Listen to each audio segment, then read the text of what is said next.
Assalamualaikum warahmatullahi wabarakatuh. Selamat datang di video pembelajaran uji kecukupan data responsi simulasi tahun ajaran 2024-2025. Di sini kita akan mempelajari beberapa jenis uji, terutama uji kecukupan data untuk menunjang topik analisis data di responsi simulasi kali ini.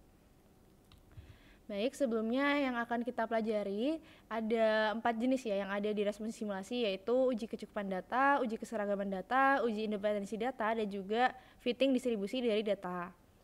Kemudian di video kali ini kita akan berfokus pada uji kecukupan data. Nah, uji kecukupan data itu sendiri merupakan teknik untuk menentukan apakah jumlah sampel yang diambil pada objek itu sudah cukup atau belum untuk mewakili suatu populasi. Nah, responsi kali ini menggunakan indeks keyakinan sebesar 2, yaitu kemungkinan keyakinan sebesar 65 hingga 95% dan tingkat ketelitian sebesar 5%. Berikut merupakan rumus yang digunakan untuk menentukan n-aksen atau jumlah data yang diperlukan untuk menganggap suatu data yang diambil sudah cukup. Apabila nilai n-aksen kurang dari sama dengan n, maka data dianggap cukup. Tetapi jika n-aksen lebih dari n, maka data tidak cukup dan perlu dilakukan pengambilan data lagi sebanyak 2 kali selisih n dengan n-aksen. N sendiri merupakan jumlah data pengamatan yang sudah diambil oleh teman-teman, dan n-aksen adalah jumlah data teoritis yang diperlukan. Baik, langsung saja kita ke contoh pengerjaannya. Berikut merupakan data waktu proses dari Oasis Auto Spa and Car Wash dalam detik yang sudah berada pada format template pengerjaan analisis data yang disediakan oleh Laboratorium Optimasi Sistem Informasi dan juga pendukung keputusan. Di sini kita akan fokus pada proses pengeringan. Nah, dari template yang sudah diberikan, teman-teman bisa langsung mengganti saja nama prosesnya menjadi proses pengeringan. Kemudian juga di sini bisa diganti juga menjadi proses pengeringan.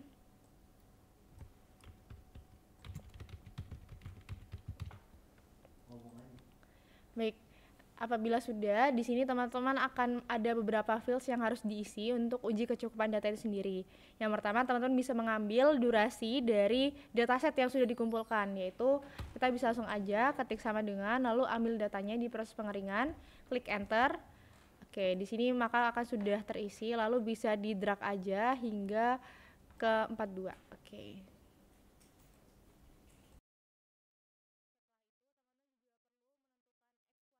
Oke, baik, setelah itu teman-teman juga harus menentukan kuadrat dari durasi atau kuadrat dari X yang sudah dimasukkan ke sini, yaitu dengan sama dengan, kemudian klik selnya, lalu panah ke atas dan kuadrat. Oke, di sini teman-teman bisa pencet sekali lalu drag ke bawah hingga ke 42. Oke, selain itu teman-teman juga harus menjumlahkan antara sel yang ada di sini dan juga yang ada di sini. Oke, baik. Setelah itu di sini ada n atau jumlah data yang sudah diambil oleh teman-teman. Ini bisa langsung aja ambil dari 42 karena data yang diambil adalah 42. Lalu K di sini seperti yang sudah dijelaskan pada video, kita menggunakan K sebesar 2 yang menyatakan bahwa tingkat keyakinan kita adalah 65 hingga 95%. Lalu S yang digunakan di sini adalah 0,05.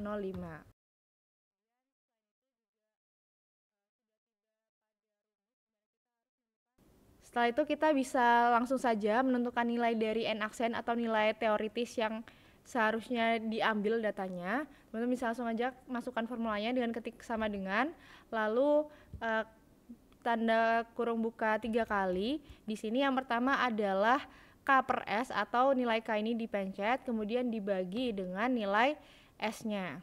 Setelah itu bisa ditutup kurung, lalu dikali dengan SQRT atau square root akar dari nilai N dikali dengan nilai dari sigma X kuadrat, kemudian dikurangi dengan sigma X kuadrat.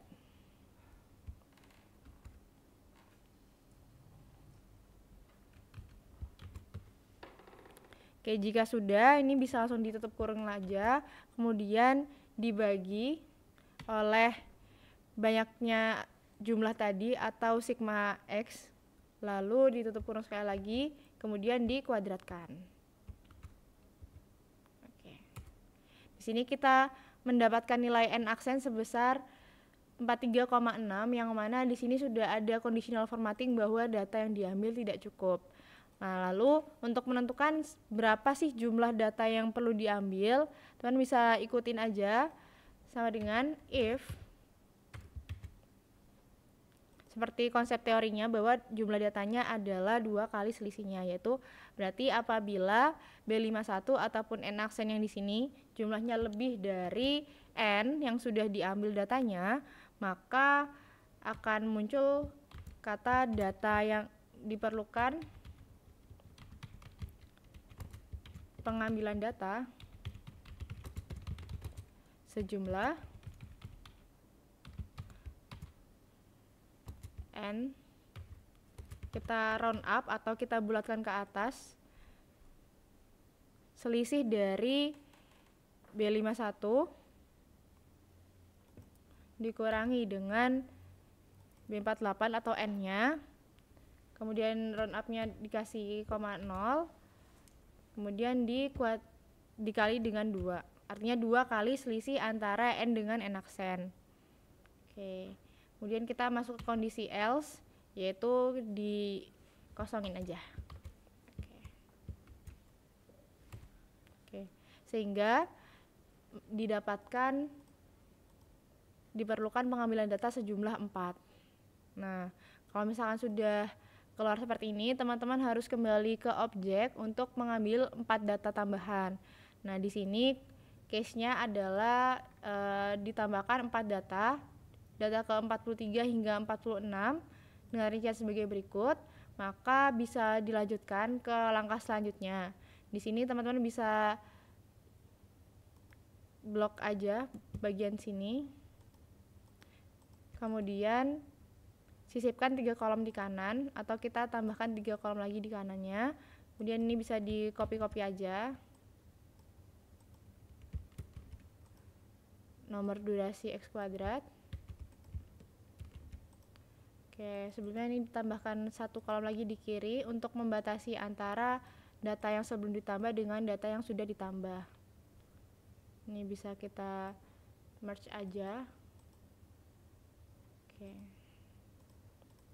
Nah, di sini juga sudah tertera bahwa kita akan mengambil data sebesar 4. Berarti jika ditambahkan, maka data yang diperlukan sebesar 46. Jadi di sini teman-teman bisa langsung aja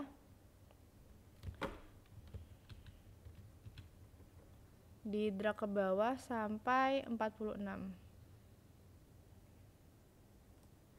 Oke. Udah, ini juga dipindah ke bawah ya. Seret. Lalu di sini uji kecukupannya kita ambil lagi atau kita copy lagi.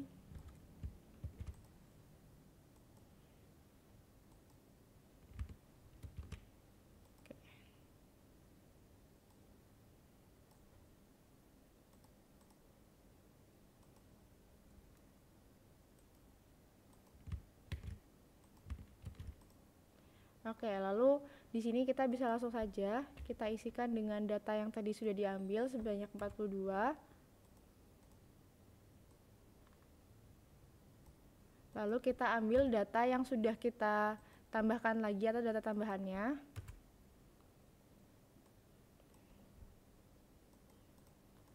Kalau sudah sama seperti sebelumnya juga dikuadratkan.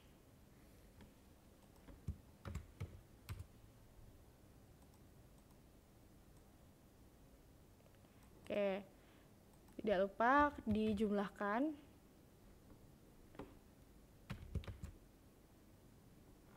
Dari sini hingga data ke 46.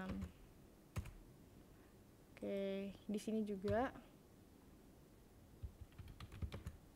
dijumlahkan dari data pertama hingga ke 46.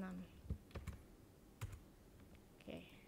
Nah, di sini bisa dilihat setelah ditambahkan 4 data, ternyata n aksen yang dibutuhkan hanya 44,17. Dan di sini juga sudah muncul bahwa data cukup. Apabila datanya yang diambil sudah dinyatakan cukup, maka berakhir pula uji kecukupan data teman-teman, sehingga untuk video kali ini bisa dicukupkan pada sesi berikut. Selanjutnya di sini sudah ada batas pengerjaan untuk mengerjakan uji selanjutnya, yaitu uji keseragaman data. Oke, mungkin sekian pada video pembelajaran uji kecukupan data kali ini. Wassalamualaikum warahmatullahi wabarakatuh.